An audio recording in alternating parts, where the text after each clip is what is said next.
He waved the tickets in my face like he'd earned them by birthright. "Perks of being the boss," he said with that smug grin that used to pass the charm. I smiled too, though mine was the kind that hides a storm. "Enjoy the game," I told him. He had no clue that by Monday he'd wish he'd stayed home. 3 years earlier, I joined Ridgeway Consulting, eager to make my mark. Back then, Mark Lawson wasn't just my manager. He was the man I admired most. He told me stories about loyalty, hard work, and trust. He called me kid like I was some kind of apprentice in his legacy. I believed every word. I gave that company everything I had: late nights, lost weekends, and holidays spent at my desk instead with family. I became his dependable shadow, the one who fixes mistakes without being asked. Then came the Wilson Project, the biggest deal we'd ever landed, one that could double the company's quarterly numbers. Mark handed it to me personally. "Don't disappoint me," he said. I didn't. I lived and breathed that project for 6 relentless months. When it finally launched, it was flawless. The client was thrilled. As a thank you, they handed me 2 front-row Super Bowl tickets, right at the 50-yard line.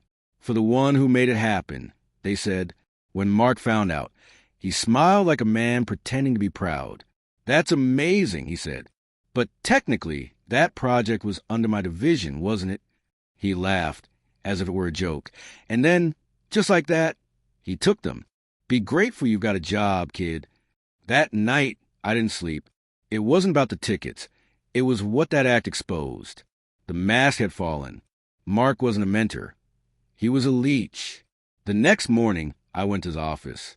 "Thanks for everything, Mark. I've learned a lot here," I said evenly.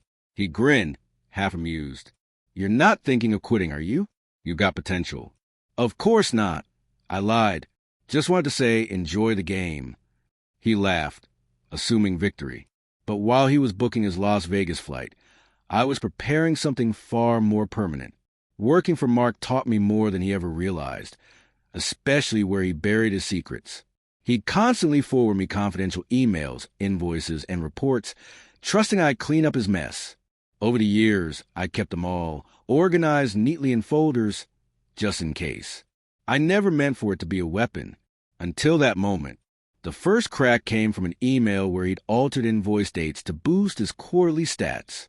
Then I found fake travel reimbursements, inflated expense reports, and receipts for client dinners that were actually romantic nights with his mistress. I built the case carefully, every timestamp, every screenshot, every misplaced signature.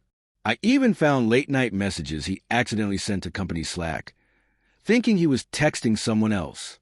By Sunday night, while he was posting selfies from the Super Bowl with the caption, "Hard work pays off," I sent an email to HR, the CEO, and legal. Subject: concerning misuse of company funds, Mark Lawson. I attached everything. Monday morning, I came in early, cheerful even. I brought coffee and a box of donuts, the good kind. Mark walked in glowing. "You wouldn't believe that game," he said, slapping my shoulder. "Best weekend of my life." "I bet," I replied. At 9:17, his phone buzzed. He looked at the screen, and the color drained from his face. He mumbled something and hurried into his office. Moments later, the CEO, 2 HR reps, and a security guard followed. Through the glass, I watched the scene unfold, his protest, his confusion, his desperation. Then silence. By 10:04, he was gone, a cardboard box in his hands and defeat in his eyes. As he passed my desk, he tried to meet my gaze. I didn't look up. "Guess it really was a great game," I murmured. The company launched a full audit after that. My report was only the beginning. They uncovered years of financial manipulation and misconduct. Mark wasn't just fired. He was blacklisted across the industry. 2 weeks later, I was promoted. The very job he once told me I wasn't ready for now had my name on the door. The Wilson client even called to congratulate me. "You deserved it," they said. "We've got season tickets next year. They're yours." I smiled. "Thanks. I'll make sure to enjoy the game." People sometimes ask if I regret what I did. I don't. You can't regret justice. Mark taught me one final lesson. Never show your anger. Anger makes you predictable. Calm makes you dangerous. He thought power came from control.